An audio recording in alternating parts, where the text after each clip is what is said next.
Just over 10 years ago, Facebook's audience was in the tens of millions. Today, it's 2.2 billion. It has more followers than Christianity. And it's the really extraordinary fact is that 1.5 billion of those users log on pretty much every day. There has never been a platform of such reach in the history of media.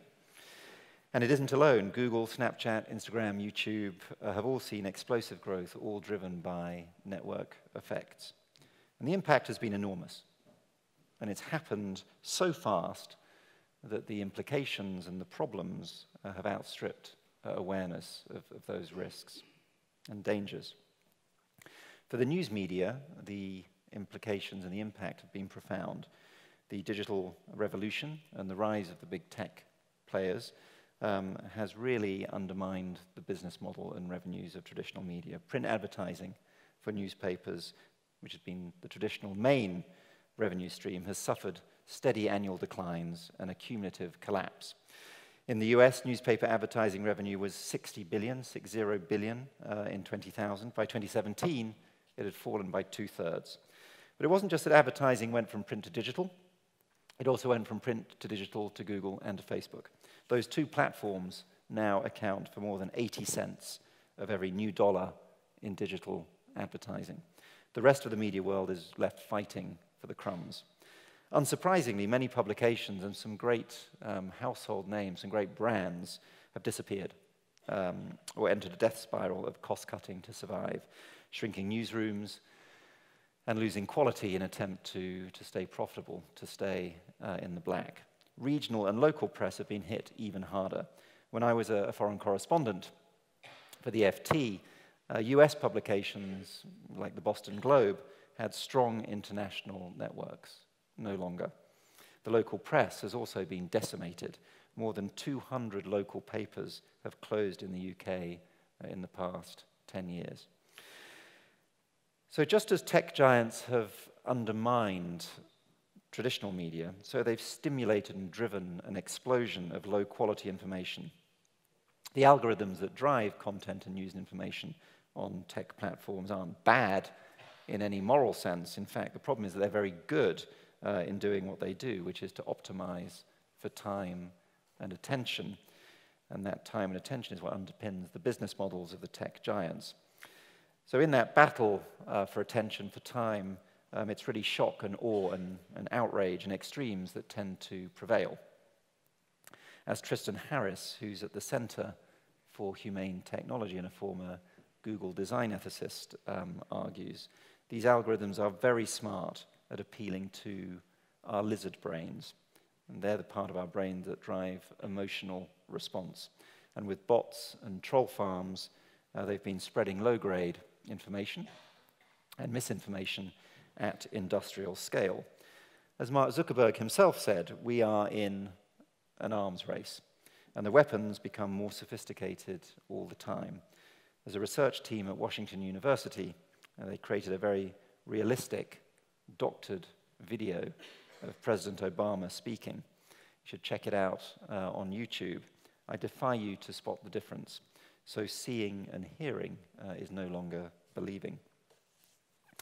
It's pretty hard, of course, to measure the precise impact of fake news, but you don't have to be precise to be disturbed. Ultimately, democracy depends on informed choice. If the information system is corrupted, then the choice won't be informed. In the final 3 months of the 2016 US presidential election, according to a study by BuzzFeed, the top-performing fake news stories on Facebook generated more readership than the New York Times, the Washington Post, and NBC. So did fake news give us the Donald? Clearly, there were bigger socioeconomic forces at play, but I think it's also clear that fake news had a real impact in what was a very tight race. Another senior ex-Googler that I was talking to back in the Valley a few months ago told me how the news that the Pope had endorsed Trump changed the vote of many Filipino Americans. One of the most shared stories on Facebook during the campaign was from the Denver Guardian, and it was about the suicide of one of Hillary Clinton's aides. There is no Denver Guardian. So these are just a few examples of a broader pattern troubling enough, but beyond the information problem, there is also a choice and an agency problem. On one level, there is the silo effect. Social media creates echo chambers. Apart from your mad aunt or mad uncle, we all have one, your Facebook feed probably reflects and reinforces your own views, biases, and prejudices. You fill those echo chambers with emotive tales of fake news, and you have fuel for the polarization and partisanship that we're seeing in politics and populism pretty much everywhere. And the technology behind this takes us even deeper and even darker. The revelations at the start of the year around Cambridge Analytica were disturbing on a number of levels. First, the abuse of personal data, and second, the way that data was used to manipulate subtly, invisibly, and systematically the political decisions or influences that people were making. And again, the important point is the risk of abuse is systemic. Again, as Tristan Harris put it, and by the way, he's now a strong advocate of platform reform, phones, apps, and the web are so indispensable to our daily lives that we've become a captive audience. Technology companies have inadvertently enabled a direct channel to manipulate entire societies with unprecedented precision. So, it's deep, and it's global. In the UK, the Brexit debate was riddled with false and fearful claims about immigration and the NHS, though in quaint British Brexit style, sometimes using big red buses in place of digital technology. Arguably the biggest dangers, though, I think, are in developing democracies such as the Philippines and Myanmar, where there are even fewer established local media to counteract and offset the impact of Facebook and social media. So, now that I've probably depressed or alarmed you all, I feel the need to suggest at least some measures or some response to address this. As you will hear, that's pretty hard, and it is necessarily multi-dimensional. First, so-called traditional media, like the FT, mustn't be a passive player. At the FT, we moved early and we moved fast to transform our business model, moving away from dependence on advertising to develop a subscription model with direct reader revenue. We did this more than 10 years ago. It was pretty lonely back then, but the FT's approach has now been vindicated and imitated. We now have more paying subscribers, paying readers, than at any time in our 130-year history. So we're showing that quality news can be a quality growth business. We've had to make some deep and difficult changes through that transformation. Indeed, the only constant through that process has been our commitment to quality, independent, global, balanced journalism. And that constant is proving vital as readers seek a trusted source and a trusted guide amidst the uncertainty and mistrust of media more broadly. Both the Brexit vote and the Trump victory, for instance, brought significant bounces in our readership and subscription base. A second dimension is regulation. Is regulation of social media a solution? I would say yes, but not as we know it. Some form of regulation or governance is required because it would be naive to expect the actors, the tech giants themselves, to address these issues. They are businesses, and they are focused on growth and competition. The urge to scale and to win runs very deep. And on a practical level, winning the arms race is very hard. Facebook alone has several thousand fact-checkers and fake news police. But it's a bit like the game, the sort of fairground game, whack-a-mole. Once you shut one troll farm down or deal with one bot army, another one soon appears. You're not going to win just by policing this. The traditional routes of regulation, though, fall well short of what is needed. These are global, borderless players, and there is no global regulator to address this. The US congressional hearings of Facebook, I don't know if anyone saw them, they were pretty lame, and they were pretty limited. Possibly the most painful moment was when a congressman asked how they made money if their services are free. I was in the Valley shortly afterwards, and I saw lots of T-shirts with the slogan, "We run advertising," is now a common T-shirt slogan. The EU hearings were a little better, The reality is that existing regulators are not up to speed with such a fast-moving, complex and technological phenomenon. The UK's second Select Committee inquiry into fake news is ongoing, but has yet to make meaningful recommendations. Meanwhile, at the same time, the lobbying power of the big tech players, the FANGs, is formidable. Apple, Amazon, Facebook, and Google spent a combined $50 million in 2017 on political lobbying in the US, and that's growing rapidly. So the scale and complexity of the challenge means that new, broader, and deeper measures are required. This is a global problem, so the response needs to be global. It's a multidimensional issue, so a new effective governance regime would need to involve all the key stakeholders, the platforms, media, government, and academia. It needs independent expertise and analysis, and I reckon academia could play a vital role. Effective governance would certainly need to get to the operation of the algorithms that are at the heart of these tech players. They are not passive, these algorithms. They select and optimize for their businesses, principally around advertising, around time and attention.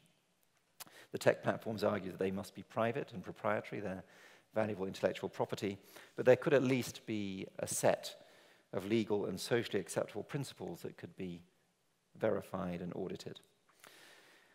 All the stakeholders in this sector need to address these risks so that we can return to the powerful and positive potential of digital media, the ability to reach readers globally, efficiently, and dynamically, as we are doing at the FT with new forms of journalism, new forms of storytelling, and that's a very inspiring opportunity.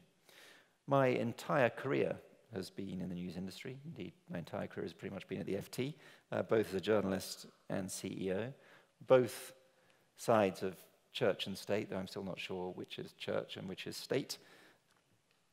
I do hope that some of you are drawn to the fourth estate as an occupation. It's a tough neighborhood, but in terms of experiences and mission, it has few equals, and that mission has rarely, if ever, been more important. So, thank you for listening, and I'm delighted now to explore these issues further with Imran and then to take any questions that you have. Thank you.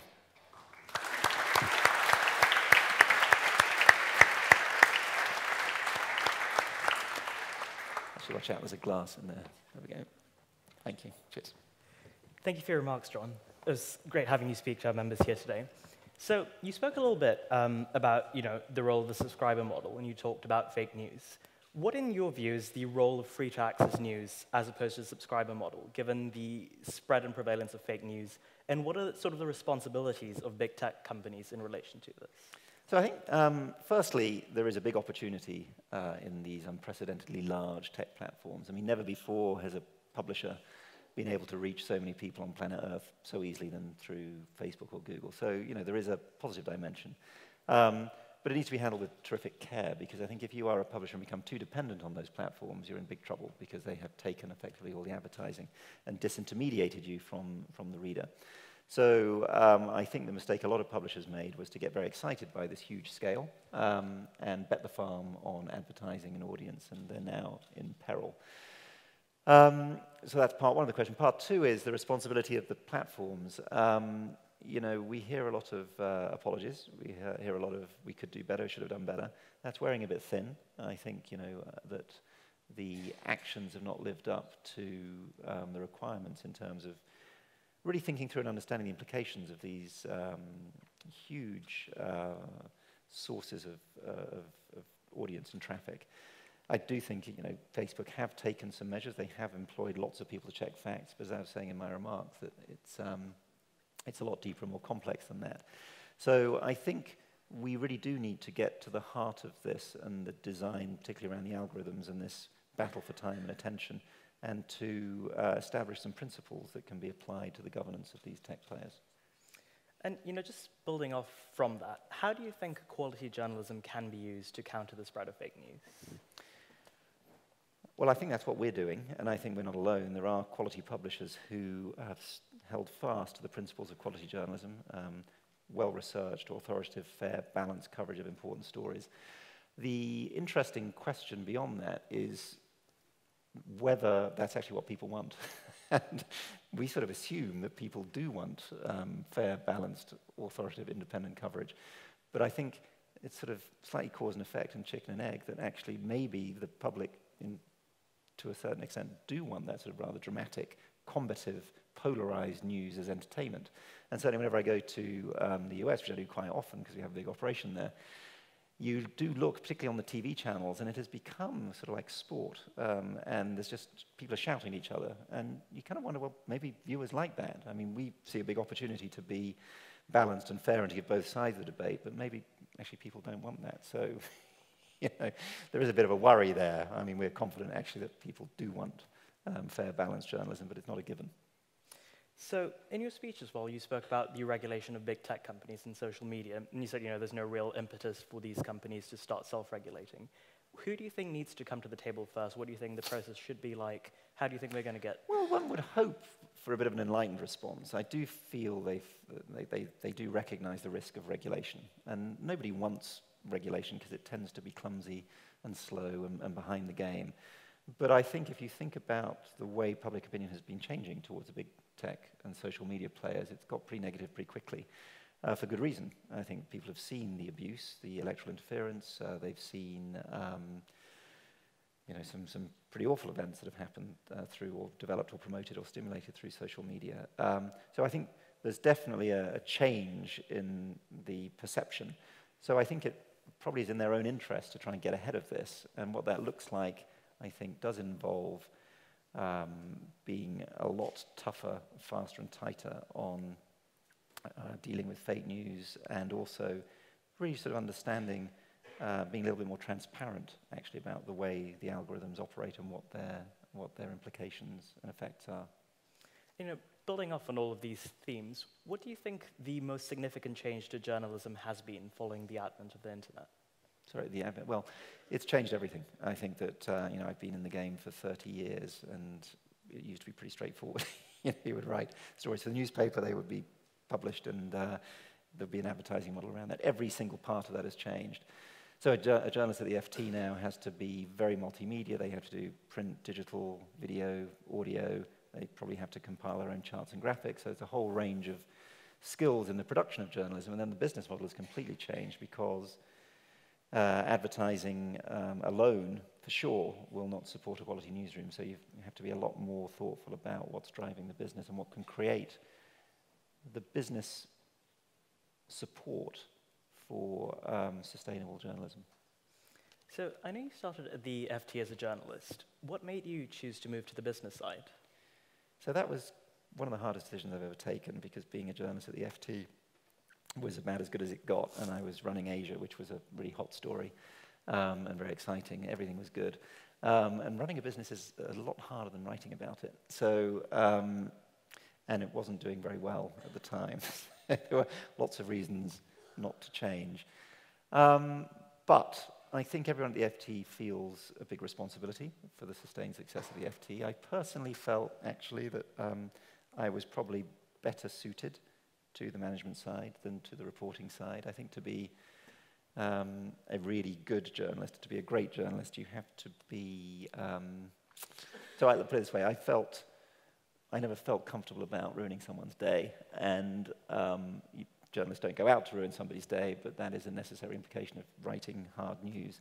So I was always struggling with that, and you'd wake up at 3 or 4 in the morning and think, oh God, did I get everything right? Are they going to hate me? So in a sense, it was a sort of natural move. I love doing interviews, those sorts of things, and reportage, but ultimately I felt that I was probably better suited to the management side. So we've spoken about how journalism has changed recently with, with the internet, with social media. What do you think is going to be the biggest change to the FT in the next decade? So the thing we're kind of excited about, well, A, it's impossible to predict. Things have changed so quickly, and they continue to change. And this exponential curve that I was referring to in my remark is just happening on so many fronts. So it's very difficult to predict what happens next. But I think one of the areas that we're likely to see an awful lot of change, both challenge and opportunity, is in audio. I think podcasts are becoming a very dynamic and popular source of readership, but also voice assistants. And again, they're following one of these incredible exponential curves, whether it's Alexa, Google Home, All of the big tech players are investing big time. And the reason for that is that consumers seem to be really embracing them. And voice to computer is actually the most natural form of interaction with software and with a computer. You don't have to be a Star Trekkie to think that that's the way people kind of interact most naturally with computers. And that has big implications for news media, both in terms of how you present your journalism. What does an FT story look like in audio? What does the brand look like in a world of voice? We've had 130 years of being pink. You know, that's kind of what the FT means to people. That's our big brand differentiator. A pink is not a sound. So how do you project the FT in audio? So we think it's a big opportunity because that's what readers or listeners want. How we capitalize on that, we don't know. But what we do know is you can't ignore it. And I think that goes for any technological change, not just in news media, but in any business. You can't ignore the impact of technology. You have to embrace it. You have to think, how do we adapt what we do most successfully to any new format or approach? And in relation to that, with over 75% of your readers currently being digital readers, do you think we'll see the end of print media in our lifetimes? No. I'm putting my neck out here. I'm a big believer in print. I actually wrote a chapter for a book last year called Why Print Will Survive, so I'm not going to correct myself. I think that print is a fantastic format. We've talked about polarization, we've talked about echo chambers. But the nice thing about print is the serendipity that it brings, and I think that's very important. You're reading a newspaper, you see an article here, you bump into an article here, you come into ideas and events and stories that you weren't expecting to come across. And I think that's really important. I think that it gets people out of these silos and echo chambers, and I think that's a very valuable dimension. We have a very loyal print audience. What happens, I think, when a new technology comes along, and the whole digital transformation has been pretty profound, people are very quick to write the obituaries of the previous technology, and you saw this, I guess, going back to TV. Everybody thought TV would kill radio, but radio is having a renaissance right now. It's pretty dynamic, and I think the same is true with print. It's not obviously a strong growth driver for news media and journalism, but it's repositioning its place on the spectrum and is playing to demands from readers that are different from digital. Digital is very much, give me what I've asked for. Print is much more surprise me, and I think both are pretty important. And, speaking about polarized media, what do you think is the best way to negate the effects of polarized media? To do, well, I suppose there's a number of levels to that. One is to provide that balanced coverage which fills the gap between polarization. Two is to make sure that there is a viable business model to keep producing that independent, balanced journalism. And three, to hope that, as I was saying earlier, there is a big enough audience in the world that doesn't just want news media or information to be a conflict. They actually want it to be a fair and balanced assessment of what's going on so they can understand better the choices and issues around them, particularly in a democratic society. We spoke about how social media has become an increased way of delivering news. Do you see any potential opportunities for integration there, between journalism and social media? Yeah, for sure, and it's happening. And we, frankly, I've talked about some of the risks and problems and dangers of social media. There are huge opportunities if you get the balance right. And actually, we're working with Google very effectively on developing our subscription technology and subscription model. I think Google actually has understood their sort of broader responsibility to quality news and news media. They've moved a long way in the last couple of years, and we've been working with them very closely to get them to understand the importance of a paid-for business model. It's very interesting. When we pioneered the paid-for revenue model online, people thought we were a bit crazy, and particularly in the west coast of the US, in the Valley, we were sort of like regarded as weird and freakish, and people got pretty angry, actually. They kind of said, well, the internet wants to be free. And that was kind of weird, because the internet doesn't want anything. It's a channel. But there was this deep doctrinal belief on the west coast of America that everything should be free. Well, stuff isn't free. Cars aren't free. Food isn't free. So why should quality journalism be free? And we don't charge for it because we want to maximize profit. We charge for it because we want to maximize quality.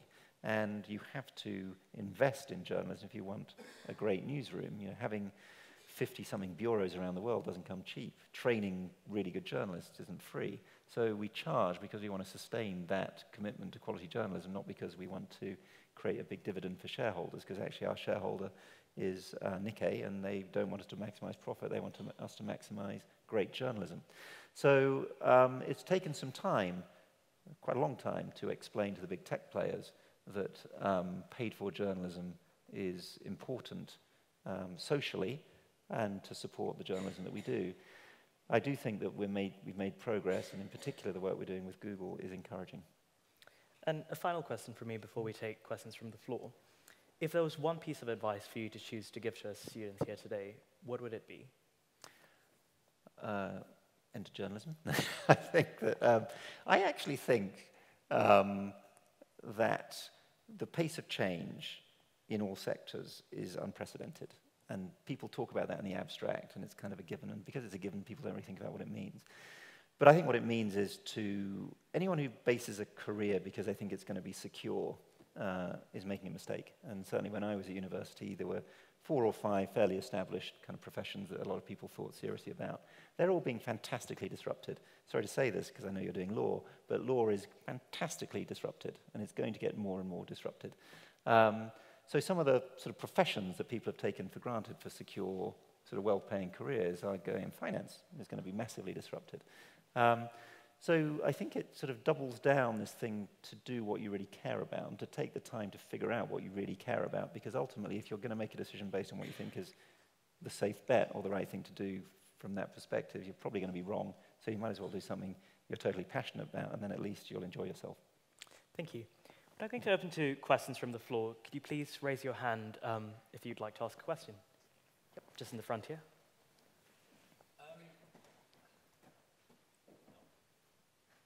I'll speak loudly. There we go. You spoke about how there was kind of a proliferation of kind of fake news and things during Brexit and the American elections and things like that. And lots of people have argued that kind of British politicians who said that the public were fed up of experts and Trump are to an extent responsible for kind of almost encouraging people to go to these extreme views and fake news. But do you think politicians are also to an extent victims of this because they can no longer perhaps go for these sort of centrist views that are more moderate because they feel obliged to go to the extremes? Yeah, well, there's a number of elements to that, and I think basically there is a sort of symptom and cause dynamic, chicken and egg thing, that I think because sort of media has become more polarized, that's kind of encouraged or forced politicians to be a little bit more polarized. That feeds back into the media, so you get this sort of vicious circle of polarization, which is extremely troubling and dangerous. I think that, and also I think obviously social media is given a very direct channel from anyone to put their message directly across, unfiltered, sort of unchecked, sort of unbalanced, which also comes with risks. And the first part of your question, sorry, was how did you start out? Because there was another element there. It was to do with how you sort of spoke about fake news and people being sick of experts. Yeah, well, it's quite interesting because there's a lot there, because I think that there is a sense in which that's sort of almost fair and true. If you define experts as the elite, I think it's fair to say the elite in a whole series of jurisdictions and walks of life got out of touch with what was really going on.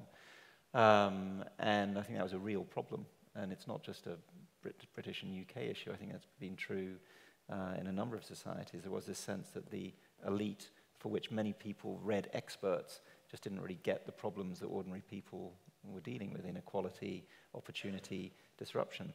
So I think there's validity there. But ultimately, this whole idea that expertise is a problem is really profoundly worrying. You want your dentist to be an expert, right? And you want to trust experts. But you want to trust experts with perspective and a sort of pretty broad understanding of how they operate and how they behave. Yep, right at the back there. For your talk, that was fantastic. 2 quick questions. The first, as an Economist subscriber, no one better than the CEO of the Financial Times to give me an argument for why I should switch my subscription. So I'd be interested to hear your thought of that. And then the second question, you mentioned the FT has about 50 bureaus internationally. The 20th century was obviously a time of ascendancy and then predominance for the English language. I'm just wondering whether or not you've noticed any shifts into the 2000s in terms of the presence and influence of English as a medium for journalism, but also, perhaps whether it still has the momentum behind it. Those two questions. Yeah, well, first question is really easy, so that's a yes. And the second one is a little more complicated.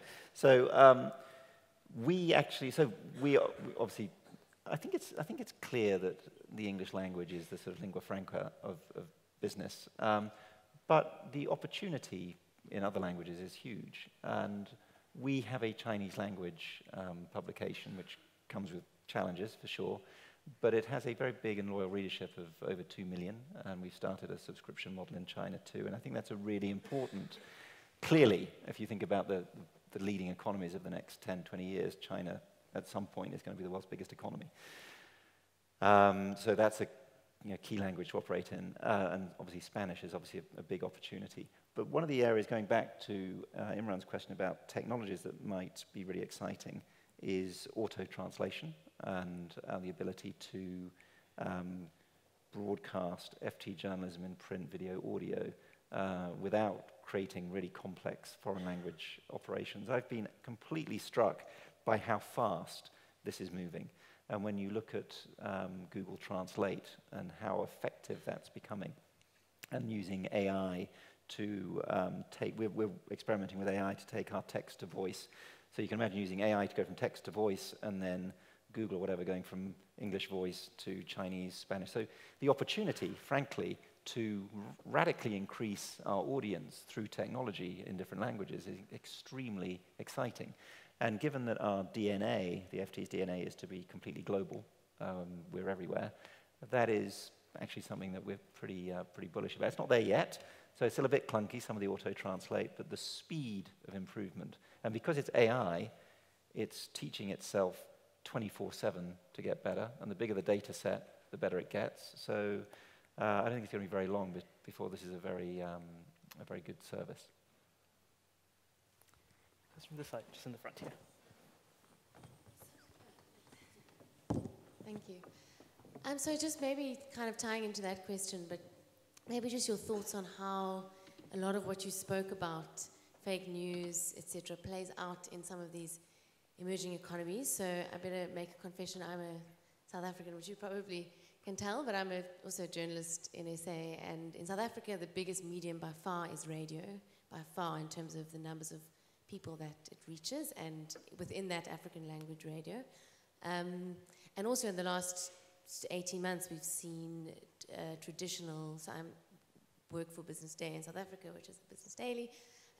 We've seen traditional news media kind of make this mammoth effort in terms of state capture, and if anyone has followed South African news, and people really following that. And another country would be India, where there's massive readership of newspapers, like the Hindustan Times and the Times of India, and China similar. So maybe just something on are those economies, so African economies, India, China, these new frontier economies, kind of destined to follow the same problems when it comes to fake news and digital media, or do you see things playing out differently?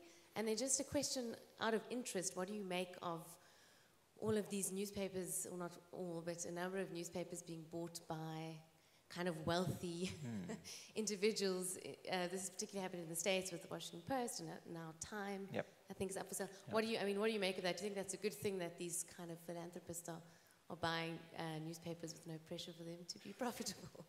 Well, there's a lot there, but I'll start by saying it's a small world, because I used to be on the board of Business Day, and Peter Bruce, who was the editor, who you might know, was a former FT guy and brilliant. And actually, Business Day was is a very great news organization. So I actually think South Africa, you're closer to this than me, has a good culture and good tradition of really good, challenging journalism. So that's great. India too. I think we've had some brand issues in India, but the dynamism of the media sector in India is pretty formidable. So that healthy culture is there. I'm much more concerned about developing economies that don't have a tradition of news production, news publication. I mentioned in my comments Philippines, Myanmar, and I think they create a vacuum for social media, and I think it's pretty clear that Facebook has been abused in Myanmar in the Rohingya, of some of the terrible Rohingya events. So I think that's a real problem, and I think social media has a responsibility to be much more aware than it has been about how it's been abused in some of those places. In terms of the ownership issue, there is no perfect ownership model. I kind of like ours because we're owned by a media business that is owned by its employees. That's about as good as it gets in terms of governance and identity. I don't necessarily have a problem with individuals or families owning publications. You take the New York Times, they've done outstanding work and they've had a family ownership structure. But I think having individuals clearly increases the risk of governance failure, put it that way. So I think you have to handle that with a great deal of care. But I think ultimately it's about having an ownership structure which takes a long-term view and an independent view of quality journalism, and frankly is prepared to fund it over the long term. Because if you have a crisis in the business, as we've been going through for 10 or 15 years, short-termism is not going to work. Yep, just at the back there. Hi. Do you think that journalists have a moral duty to the general public? And in relation to that, during your time at the FT, have there ever been any stories that were a big risk for you to take, but you felt compelled to do so? So, yeah, I mean, they do. They have a moral responsibility to report accurately and fairly and to get the story. And our masthead is without fear or favour, and we expect our journalists to report without fear or favour. Sorry, the second part of the question was the...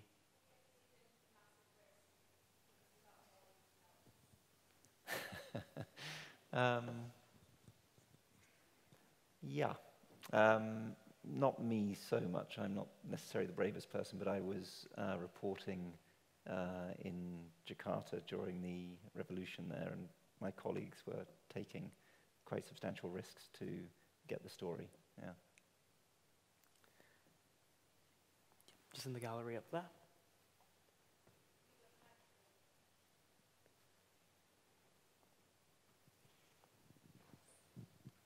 Thank you so much for speaking to us. You're providing a really exciting insight that we don't normally get. I'm interested in your engagement with young people, and I suppose kind of mainly with students, because they're a group that you can engage with as a whole. And you said about the new challenges that the media is facing, and about your desire to reach everyone, and about the social responsibility you feel that you have. And I assume that young people are probably in some way key to those kinds of challenges and new ideas. And we're very lucky at this university that the university itself subscribes for us, so we're all able to access it. But I'm interested in why, first of all, you don't offer a print subscription for young people when you're so supportive personally of that. And you're not alone in that, obviously. I mean, very few publications do offer a specific student kind of deal on print subscription, but also about the pricing structure of the student subscription for the Financial Times, because it is a lot more expensive than other similar publications like the Times, and in some ways the Economist, because it offers special deals which are quite kind of good. So I'm just interested in what you have to say about it. So, well, thank you for reminding me, because I would have been in trouble if I'd got back to HQ without reminding you all that there is actually a free student FT subscription offer. We have a license with Cambridge, and you're all entitled to free FT. You're correct, it's online, but it's great. And you get everything online, and so you should all do that if you're not doing it already. It's free and it's brilliant. I'll come back to the print question. Why are we doing this? Because we think that a relationship with a brand is formed early and powerfully, and there's a sort of personal and emotional connection with a brand. So, getting people in the habit of reading the FT and getting to understand the voices and appreciate the voices and the different writers in the FT is a wonderful thing, but it's a habit that's formed, or should be formed early. And, to the broader point, you guys will be making, career choices, big decisions about what to do, and we want to be part of that and to help shape that. So we think it's a very important cohort for us to be engaged with, hence why it's free. Why not print? Because print is kind of tricky in terms of distribution and the economics of print. We need to get the balance right at a sort of overall P&L business level in terms of being able to fund our newsroom and to develop our journalism, to have this correspondent network all over the planet. So everything we do is making that choice between sort of return and reach. And I think the right balance, the other thing, frankly, it's amazing how many students have no interest in print, actually. And we did, for a while, provide print copies, and there would be piles of them just sort of left around, because the students seem to prefer strongly the digital format. So that also helped guide our choice. Yep, just at the back there. Yeah. So you've spoken about your belief, or maybe hope is more appropriate, that kind of fair, balanced news will prevail overall. However, I was wondering whether you think there's any benefit in actively combating fake news and attacking it head on, rather than just trying to rise above it and present a more balanced view for people to latch onto if they choose. Yeah, there is, for sure. And, and we do that. So we do what we do in terms of how we report news, and that is, to your question, balanced, fair, independent. But we speak pretty strongly about the abuse of social media and fake news. Our editorial columns are very robust on that. We provide evidence, thought, comment to parliamentary inquiries, to regulatory investigations. We feel that we have a social responsibility to speak to these issues, and we do so quite vocally. Yep, just here. On my right. Hi, thank you very much for speaking. It was really enlightening. You've spoken a lot about the social responsibility that you think the FT has. I was wondering how that allies with the publication of how to spend it, which is obviously very economically viable for the FT. I know it's always been very profitable, but in terms of social responsibility, is it really right and fair and balanced to be promoting a magazine where, so I was just on the website, and on the front page there was nothing under £2,000 that it was talking about, and how that allies with kind of your social responsibility. So there are items in the How to Spend It that are substantially less than that. There's in fact a whole page for things less than £100, which is where I look. The point is actually that luxury has become a really important global industry, and there are huge numbers of brands which are growing very rapidly globally. We cover global business. Luxury is a global business. How to Spend It is the best coverage of the luxury industry. That's part of what we do. I think we do it well. So that's how we view it. Right at the back there. Hi, thanks for talking to us. And since you're the CEO of FD, I was thinking about more of a business question. So you were talking about fake news and the migration towards digital media and all that. But what is FT's strategy in the next, let's say, 5 to 10 years in terms of business strategy? That would be an interesting insight from you. Thank you. So we see a lot more opportunity out there. We're on the cusp of getting to 1 million paid-for readers, but frankly, there's a lot more readers that we can and should have. We think there's a big opportunity in India. We think there's a big opportunity in China. We think there's a big opportunity in the US where we're not big enough. So we're quite excited about growth. How we grow through what channel and format will be determined by the readers. At the moment, clearly the big growth engine is online, is digital. Video has been quite a big growth driver. As I said earlier, I think audio could be a big opportunity. The only constant, so we're not religious about any particular format. It's sort of whatever readers want. We have to be flexible and agile and respond to that. The only constant will be that whatever the format, whatever the channel, we will do gold standard journalism. And how that, it sounds easy to say, how that articulates itself through these different channels is what we'll be preoccupied with figuring out. Yep, just in the front here.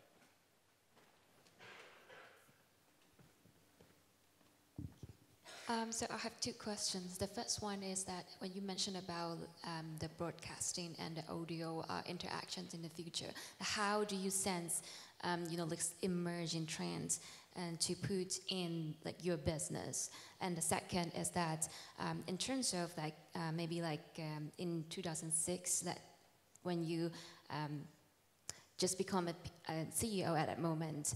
At that moment, you want to change the business model and also the journalism and also the storytelling. You must face a lot like resistance from the experienced journalists or management teams inside of the FT. How did you deal with this resistance, and how maybe like the communication and also like the management inside of the internal teams? Yeah, well, it helps a lot if your platform is on fire. So it's much harder, it's easier to change if you've got a big problem. And we did have a big problem. We were sort of kind of losing money. We could see our main revenue line, print advertising, was going down and was never going to come back up. So it was pretty easy to get people's attention. Having said that, what comes with a 130-year-old brand is 130 years of tradition and the inertia that goes with that. And everybody wants difficult decisions to be somebody else's problem. So trying to get an organization around, galvanized around the need for change was pretty hard. There's a lot of resistance. And I remember it became very real because the first thing I thought, well, we should put the price up, obviously. We hadn't increased the price for 5 years. We were £1, and all other costs had gone up, and we were losing money. And we were producing great journalism, so why wouldn't we put the price up? So I said, well, we should go to £1.50, and people just freaked out and said, no, it'll be a disaster. We're all doomed. So I compromised, which was probably a mistake, and went to £1.30 and said, well, look, we'll go to £1.30. And if the world doesn't end, we'll go to £1.50. So we went to £1.30. And I had 8 complaints. And I rang them all, wrote to them all, and explained that actually this was still cheaper than a cup of coffee from Starbucks, which it was. And we were much better and more valuable. And we went to £1.50, and it was fine. So you sort of have to take a few risks, but it's really hard. People don't like change. They don't like risk, and particularly if you're 130 years old. So no matter how urgent it is, you have to roll the dice a bit. Got time for one final question? Yep, just there. On my right.